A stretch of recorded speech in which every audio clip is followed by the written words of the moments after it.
ఈరోజు మనం మరో మంచి కథ విందాం.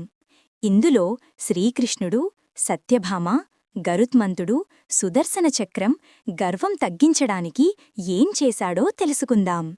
ఒకరోజు సత్యభామ శ్రీకృష్ణునితో, స్వామీ, మీరు రామావతారంలో పెండ్లాడిన సీత నాకంటే ఎందులో గొప్పది అని అడిగింది.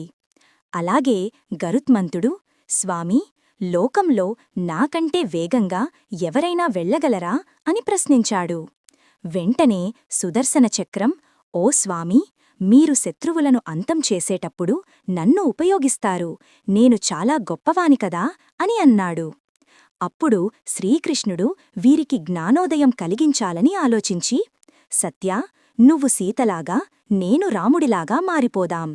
గరుత్మంతా, నువ్వు గంధమాదన పర్వతంపై ఉన్న హనుమంతుణ్ణి నీ రాముడు పిలుస్తున్నాడని చెప్పి వెంట తీసుకుని రా అని పంపాడు. సుదర్శనమా, ఈ భవనంలోకి ఎవ్వరినీ రాకుండా కట్టడి చెయ్యి అని చెప్పి సత్యభామతో పాటు ఒక భవనంలో కూర్చొని ఉన్నాడు. గరుత్మంతుడు హనుమంతునికి విషయం చెప్పగా, నేను వస్తున్నాను, నువ్వు వెళ్ళు అన్నాడు. ఈ ముసలివానరుడు ఎప్పుడొస్తాడో అనుకుంటూ గరుత్మంతుడు వెళ్ళుతిన్నాడు. ఆంజనేయస్వామి గరుత్మంతుని కంటే ముందే శ్రీకృష్ణుని భవనం దగ్గరికి చేరుకున్నాడు. హనుమంతుణ్ణి చూసి ఆశ్చర్యపోవడం గరుత్మంతుని వంతైంది. అక్కడ హనుమంతుణ్ణి సుదర్శనం అడ్డగించగా దాన్ని నోటిలో వేసుకొని దంతాల మధ్య నొక్కి పట్టుకొని లోపలికి ప్రవేశించాడు.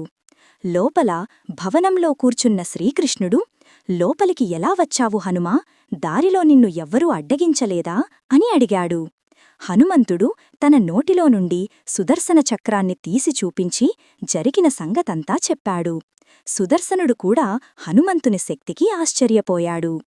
మాటల మధ్యలో శ్రీకృష్ణుని పక్కన ఉన్న సత్యభామను చూసి, ఈమె ఎవరు ప్రభూ, నేనెప్పుడూ ఈమెను చూడలేదు ప్రభూ అని ప్రశ్నించగా సత్యభామకు జ్ఞానోదయమై సిగ్గుతో తలవంచుకుంది.